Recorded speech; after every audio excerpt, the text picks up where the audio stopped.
Friends, welcome to Bhoomika's kitchen. ನಿಮ್ಮ ಭೂಮಿಕಾ ಸುದರ್ಶನ್. ಇವತ್ತು ರುಚಿಯಾಗಿರುವಂಥ ಹೋಟೆಲಲ್ಲಿ ಸಿಗೋವಂತಹ ಕೆಂಪು ಚಟ್ನಿ ಮಾಡೋದು ಹೇಗೆ ಅಂತ ತೋರಿಸ್ತಾ ಇದ್ದೀನಿ.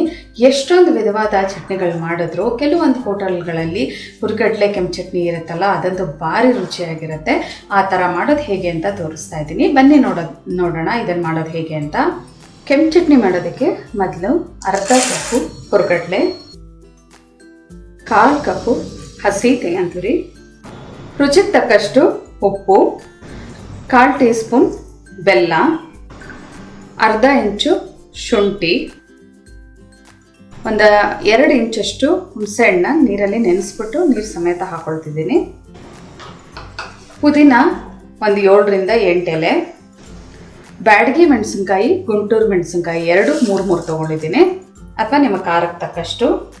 ಇದನ್ನು ಮೊದಲು ಹಾಗೆ ಗ್ರೈಂಡ್ ಮಾಡಿಕೊಂಡು ನಂತರ ನೀರು ಹಾಕ್ಕೊಂಡು ತರ್ತರಿಯಾಗಿ ರುಬ್ಕೋಬೇಕು.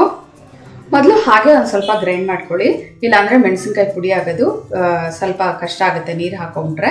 ನಂತರ ನೀರು ಹಾಕ್ಕೊಂಡು ನಿಮ್ಗೆ ಎಷ್ಟು ಗಟ್ಟಿಗೆ ಬೇಕೋ ಅಥವಾ ಎಷ್ಟು ತೆಳುವಾಗಬೇಕೋ ಅಷ್ಟು ಹದದಲ್ಲಿ ರುಬ್ಕೊಳ್ಳಿ. ನಾನು ಒಂದು ಗಟ್ಟಿ ಚಟ್ನಿ ಹದದಲ್ಲಿ ರುಬ್ಕೊಂಡಿದ್ದೀನಿ ನೋಡಿ. ಹಿಂಗೆ ಸ್ಪೂನಲ್ಲಿ ಹಾಕಿ ಹಿಂಗೆ ಹಾಕಿದ ತಕ್ಷಣ ಬೀಳಬೇಕು. ಇದು ದೋಸೆಗೂ ಸೆಟ್ ಆಗುತ್ತೆ, ಇಡ್ಲಿ, ಚಿತ್ರಾನ್ನ, ಪಲಾವ್ ಎಲ್ಲದಕ್ಕೂ ಸೆಟ್ ಆಗೋ ಹಾಗೆ ರುಬ್ಕೊಂಡಿದ್ದೀನಿ. ಇದನ್ನು ಒಂದು ಬೌಲ್ಗೆ ಟ್ರಾನ್ಸ್ಫರ್ ಮಾಡ್ಕೊಳ್ತೀನಿ.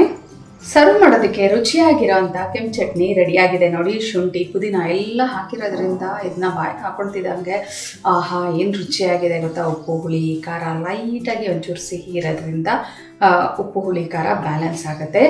ಇಡ್ಲಿ, ದೋಸೆ ಅಥವಾ ರೊಟ್ಟಿ ಇಲ್ಲಾಂದರೆ ಚಪಾತಿ ಎಲ್ಲದಕ್ಕೂ ಒಳ್ಳೆ ಕಾಂಬಿನೇಷನ್ ಅಂತಲೇ ಹೇಳ್ಬೋದು ಈ ಚಟ್ನಿ ಅಂತೂ. ನೀವು ಕೂಡ ನಿಮ್ಮ ಮನೆಯಲ್ಲಿ ಒಂದು ಸಲ ಟ್ರೈ ಮಾಡಿ ಹೇಗಿದೆ ಅಂತ ಕಮೆಂಟ್ ಬಾಕ್ಸಲ್ಲಿ ತಿಳಿಸಿ. ಇವತ್ತಿನ ಈ ರೆಸಿಪಿ ನಿಮ್ಗೆ ಇಷ್ಟ ಆಗಿದ್ರೆ ಲೈಕ್ ಮಾಡಿ, ಶೇರ್ ಮಾಡಿ. ಯಾರೆಲ್ಲ ಇನ್ನೂ ಭೂಮಿಕಾಸ್ ಕಿಚನ್ಗೆ ಸಬ್ಸ್ಕ್ರೈಬ್ ಆಗಿಲ್ಲ ದಯವಿಟ್ಟು ಸಬ್ಸ್ಕ್ರೈಬ್ ಆಗಿ. Thanks for watching.